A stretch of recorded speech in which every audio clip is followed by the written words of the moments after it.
అందరికీ నమస్కారం. Welcome to Satya kitchen.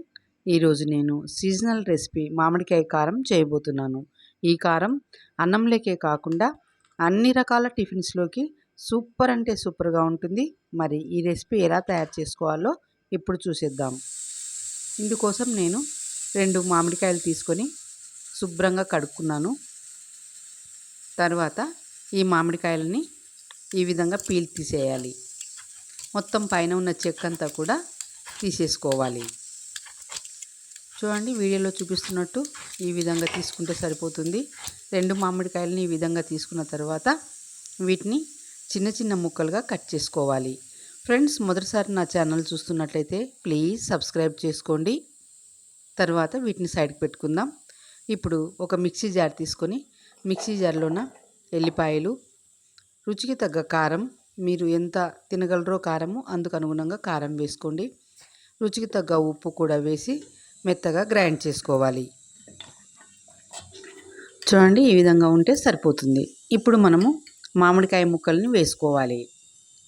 మామిడికాయ ముక్కలు వేసుకొని మరీ మెత్తగా కాకుండా పలుకులు పలుకులుగా ఉండేటట్టు మిక్సీ వేసుకోవాలి. చూడండి, ఈ విధంగా ఉంటే సరిపోతుంది. మామిడికాయ కారం తయారు చేస్తుంటేనే నోట్లో నీళ్ళు ఊరిపోతున్నాయండి. రెడీ అయినటువంటి ఈ కారాన్ని ఒక గిన్నెలో వేసుకోవాలి. చూడండి, పలుకులుగా ఈ విధంగా ఉంటే మనకి టేస్ట్గా ఉంటుంది. ఇప్పుడు ఈ మిశ్రమానికి తాలింపు వేసుకుందాం. ప్యాన్ తీసుకొని ప్యాన్లో ఆయిల్ వేసుకోవాలి. ఆయిల్ హీట్ అయిన తర్వాత జీలకర్ర, ఆవాలు, మినపప్పు, శనగపప్పు, ఎండుమిరపకాయ, అదేవిధంగా కరివేపాకు ఇవి వేసి తాలింపుని దోరగా వేయించుకోవాలి. అన్నంలో తింటుంటే ఉంటుందండి, అంత టేస్ట్గా ఉంటుంది ఈ కారము. తాలింపు అంతా కూడా వేగిపోయింది. ఇప్పుడు మనము ఇంగువ వేసుకుందాం. తాలింపుని ఇప్పుడు మామిడికాయ కారంలో వేసుకోవాలి. తాలింపు అంతా కూడా ఈ కారానికి పట్టేటట్లు బాగా కలుపుకోవాలి.